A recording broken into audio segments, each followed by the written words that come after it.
In a world focused on the individual, this podcast aims to shine a light on the remarkable spirit of humanity.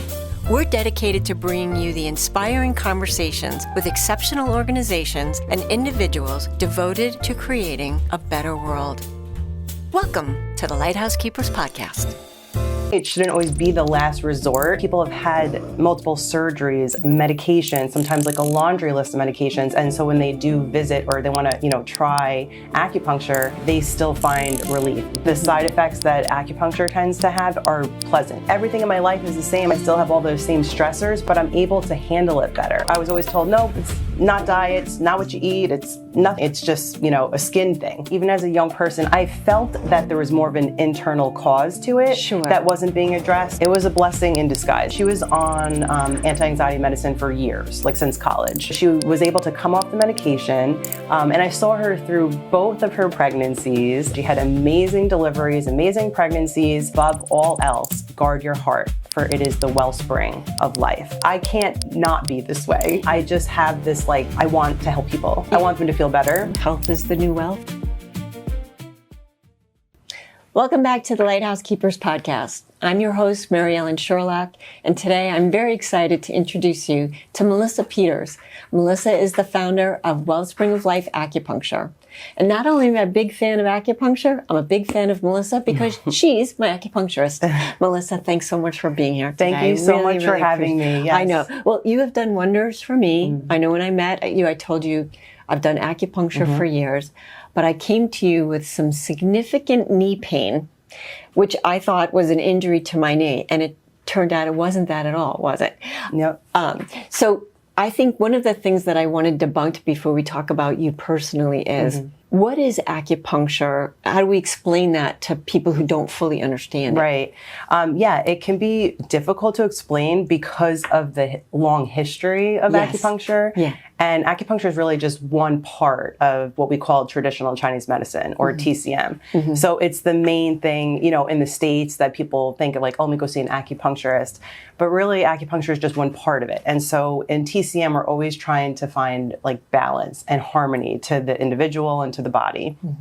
So acupuncture is one of the main tools that we use to help restore that balance. Okay. It's the use of needles. So for people that don't know, it is. Let me just say something to the fan base. Wasn't a fan of needles. It doesn't hurt. It really does not hurt. It is so relaxing, honestly. Most of the time I come back into a room after a person's had a session and they have fallen deeply asleep. That would be me. Almost every time. So, but yeah, it's the use of needles, and what we're trying to do after speaking with, a patient, going over their health history and what they're coming in for, and looking at their tongue, feeling their pulse, a couple other things that we do. We then place the needles in specific points on the body. So they're called acupoints, but they're specific points on what we call meridians or channels that we use to just help restore that balance. Right. So one of the things that you taught me is that there's a word in Chinese medicine called qi, but the way that people could understand it, which is kind of crazy, but not really crazy, is its energy. Yes.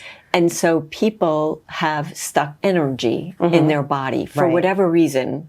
Could be an injury, could be emotional. Yeah. So this is kind of funny. I do think, and I know we've talked about this for the last couple of months that I've been working with you. There's that book, very popular. I think it's still on the New York Times bestseller list, The Body Keeps the Score. Yeah.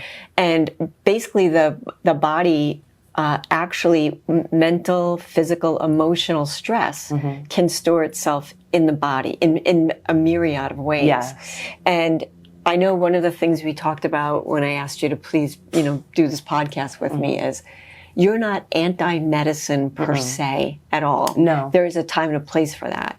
But there are ways that you can cure some of those things by just putting, like you said, that balance of energy back in your body. Can you explain, though, how that works? What are some of the, I don't want to say the easy wins, but the things that people I've tried everything and you're my last resort. Right. Yeah, that's really common, honestly. And I wish it weren't that way. It shouldn't always be the last resort. But the thing is that, people have had multiple surgeries, medications, sometimes a laundry list of medications. And so when they do visit or they want to, try acupuncture, they still find relief. And so some of the reasons that works is because, again, we're looking at the whole body. We're looking at the whole picture and not just like a diagnosis or even a symptom. We're really looking at patterns. So people almost feel bad when they start telling me I have like this and they feel like a mess. Right. And for me, the more information, the better, because I can take all of those symptoms and start to see like this cohesive, a picture, a pattern that makes sense. Yes. So it really helps to regulate the nervous system, helps to promote circulation. Like you said, with anything that's stuck, whether it's a physical pain or even just like emotional trauma. Sometimes people have like emotional releases on the table or during a treatment because you don't even know that you have this like stuck emotions. And sometimes it just puts your body into that like resting place, or we call it like the parasympathetic nervous system can, you know, flip from that like sympathetic to parasympathetic, and you can have that like emotional release. Right. Yeah. One of the other things that I want to just tell listeners, because this has been a big thing for me, there are some medications that they'll say, and again, I'm not anti-medicine. It has a time and a place, and it has helped me in the past as well. But there are some medications that have side effects that, you know, could compound issues. Yeah. Does acupuncture have side effects other than what you just said? Somebody might start to cry when they relieve some kind of... the actual like harmful side effects are few and far between. Like you really just, yes, it's a needle, so you could have like a mild bruise, you know, or obviously a pain in the area, but honestly, it's the opposite. The side effects that acupuncture tends to have are pleasant. They're good side effects. Yes, exactly. You know, you might come in, say for knee pain, and leave after a few treatments feeling like, I'm sleeping better, I'm going to the bathroom easier. 100%. I can, 100%.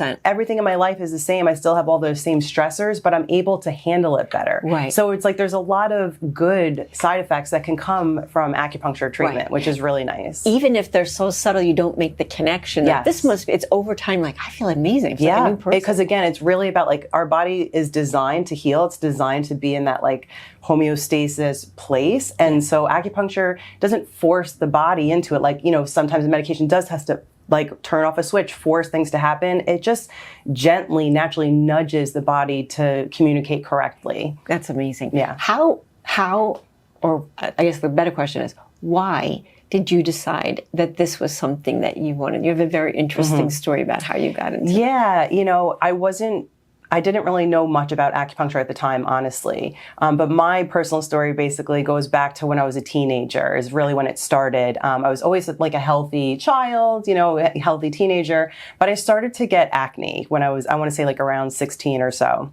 And although it wasn't like a physical ailment, I wasn't very sick, it became to be quite a problem. Yes. You know, you're a teenager, you can't, it's your face, you can't hide it, so you can't cover it up.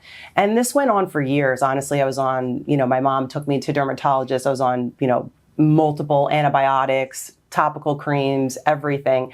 And like looking back, even as a young person, I felt that there was more of an internal cause to it that wasn't being addressed. But, you know, I was always told, no, it's not diet, it's not what you eat, it's nothing. It's just, you know, a skin thing. Right. Hormones, or that's your, you know, it's hereditary. But even that they weren't saying, which as we know now, it is. You know, it could be gut health, it could be hormones. But so after like so many years, and then this followed me into college, where it's like I had periods of time where it was better, but I had times where it was just so bad and I was debilitating. Yeah, that I went on a very like harsh medication that is known to help clear up acne, but you know, has side effects, of course. And it came back. You know, so I found myself, I studied psychology in my undergrad, and I had this one professor that taught a class on physiological psychology. So it wasn't so much about like the mind, it was really about like the whole like interconnection of like body, mind, and spirit. And that always like stuck with me because he had been diagnosed with cancer. And he actually just went the non-conventional route and did like a raw food diet, sunlight, herbs, just the natural way. And I had never heard of anything like that at this time. I was like 19 years old. Right. So that stuck with me in the back of my mind. And when I finished school, I moved back to New York and I was waitressing and trying to figure out my next step. So I basically was like trying to figure out what my career was going to be. I knew I loved working with people one-on-one. I imagined myself counseling because I had studied psychology. But at the same time, I think my acne was probably getting worse than ever. Really? I was working in a restaurant. I was, you know, eating like all like rich food. I was smoking cigarettes at the time, you know, drinking alcohol socially. Right. It was like the perfect storm. And I was like, I have got to get a hang of this. Like, it was getting to the point where it was affecting me emotionally. Like, I didn't want to go out. I didn't want to be seen. It felt like almost like shameful. And I was like, okay, fine, you're a teenager. Now it's been years at this point, and it just wasn't getting better. But I knew that it could be healed. Like, I really did feel that there was a way to heal it. And it wasn't really what I wanted, but it was basically nutrition and clean eating. And during that time, I was doing a ton of research. Like, when people my age were going out partying all the time, like, all I wanted to do was like study health and nutrition and wellness.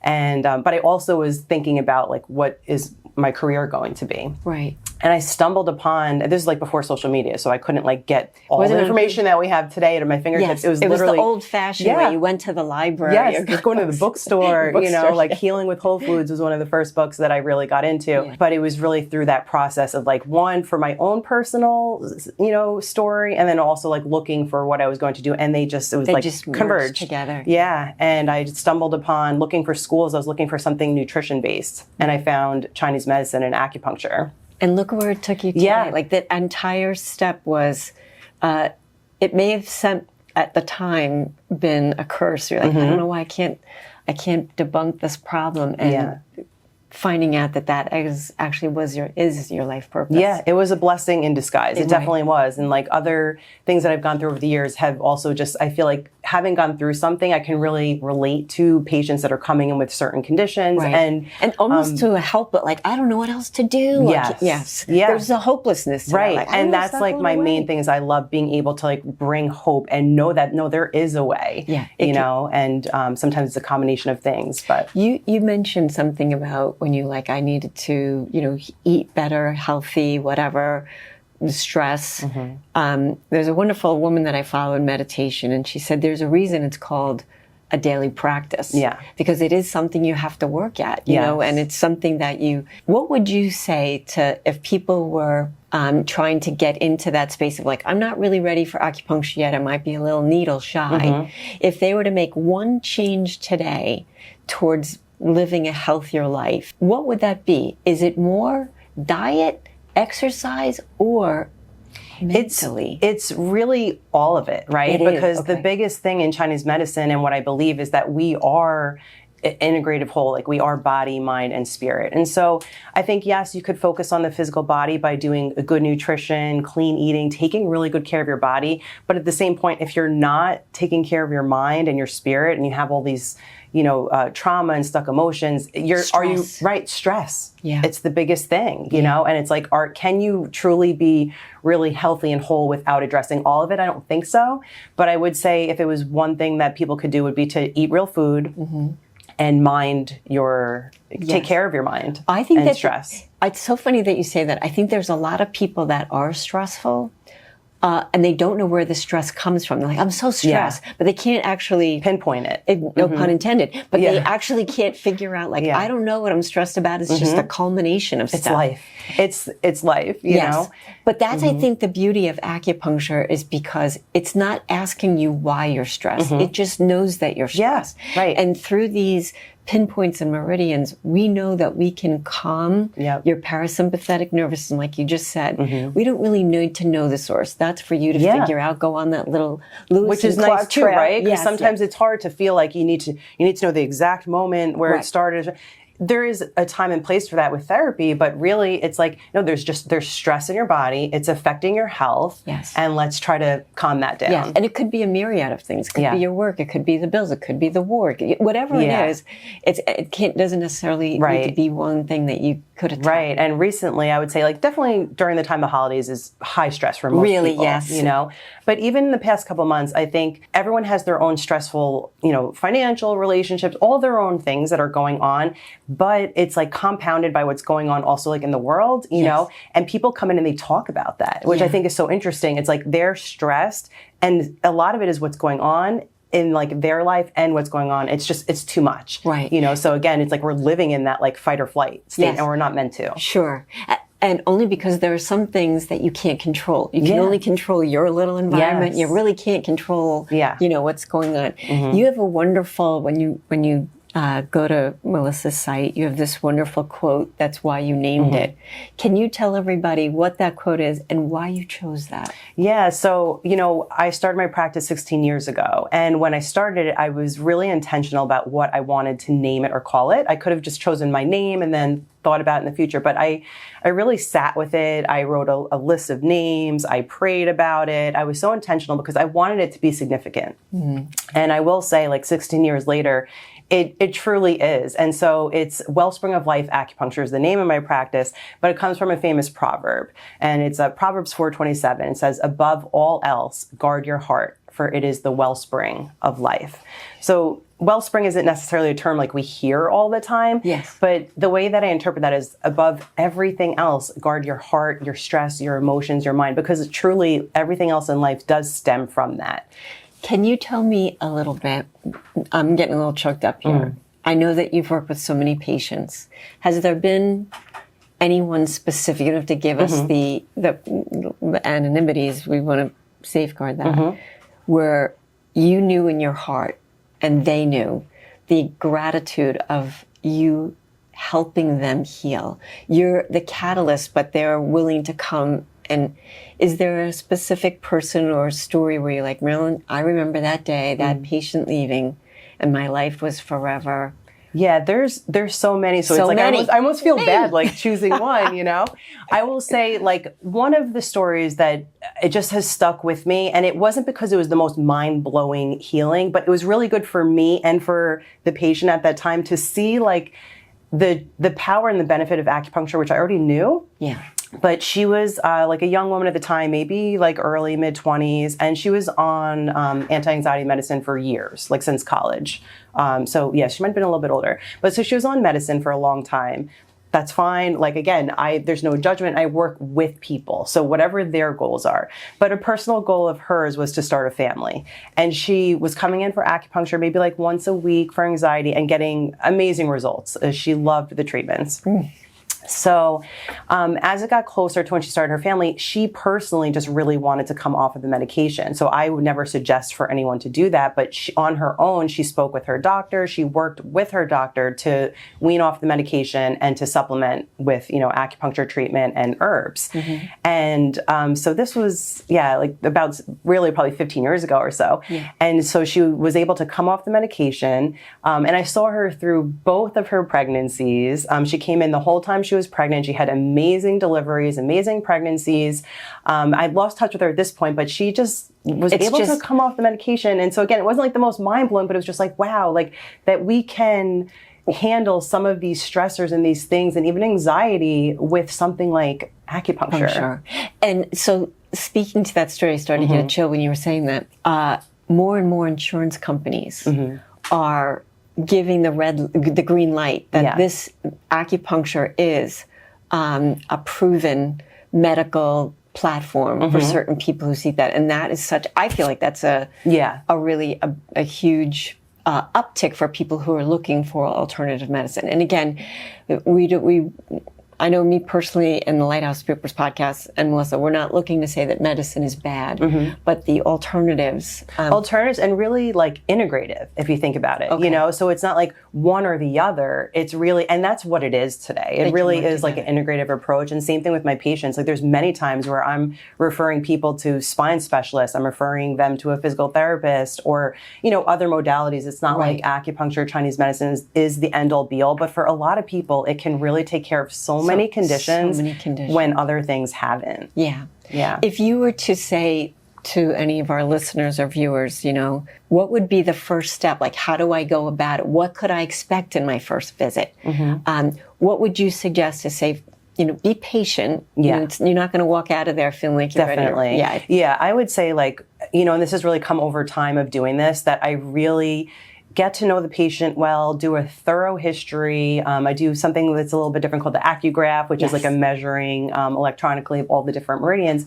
But I do really give them a treatment plan. That's what you should expect. From your first visit, whether you're getting treatment or not, you should come away with a treatment plan, an idea of what it's going to take, because people want to like try acupuncture, but everyone has a story of like someone went on a cruise and had one acupuncture session, then they could walk again, right? Yes. And there are these like miraculous testimonies, but I think, what I see, at least in my office, is a lot of chronic conditions. Mm-hmm. So I want to set like, realistic expectations because they don't really want acupuncture. They want to feel better. Yes. And so it's really my job to tell them what that may look like, even when it's not what they want to hear. Right.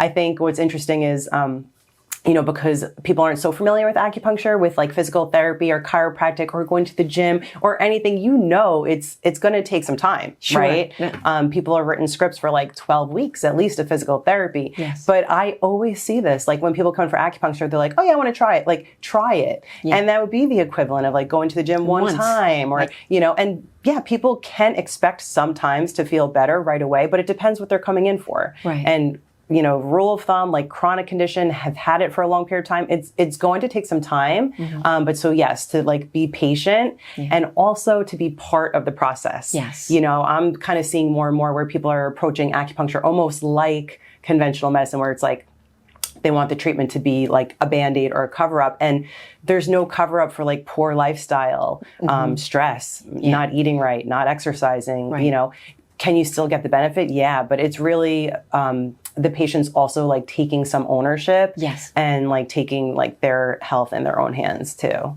making those changes. Do you feel now, 16 years after all the success stories that you've had, you're like, this always was my calling. This was my purpose in this life.